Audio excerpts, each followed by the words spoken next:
Hello guys, good evening. Ngayon lang tayo nakapag-upload ng video na motor circuit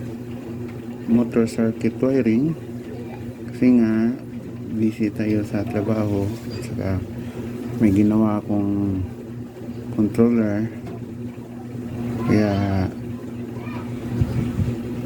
na busy. Ngayon may bago naman tayong video idea sa motor control circuit wiring. Ang tawag nito na 3-position automatic transfer switch.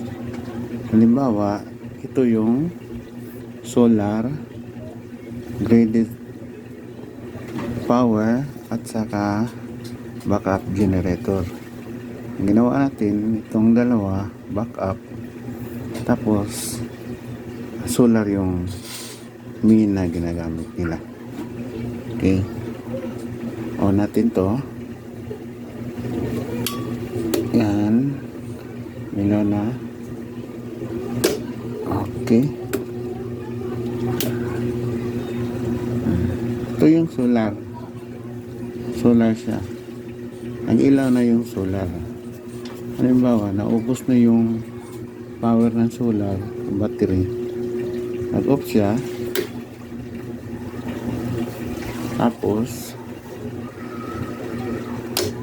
yun namang graded power ang gagana.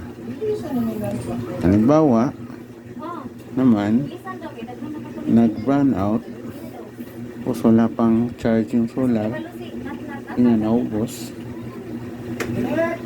Nadiri ay ubos.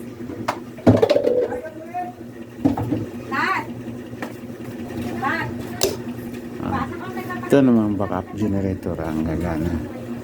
3-position siya na automatic transfer switch. Pag bumalik na naman yung power, nag-off na yung generator, backup generator. Tapos yung graded power naman ang iilaw, gagana.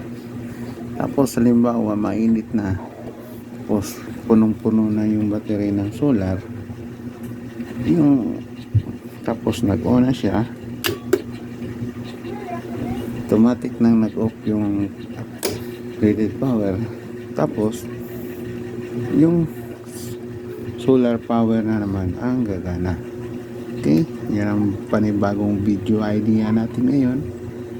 Sana po magustuhan ninyo at magpagkunan ninyong ideas. Huwag po kayong makalimot mag-share, mag-subscribe, at i-follow na rin na yung Facebook page ko na Z Alicia Saban. May mga ganito din ako mga motor control circuit wiring.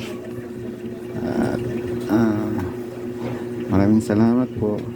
Thank you and God bless.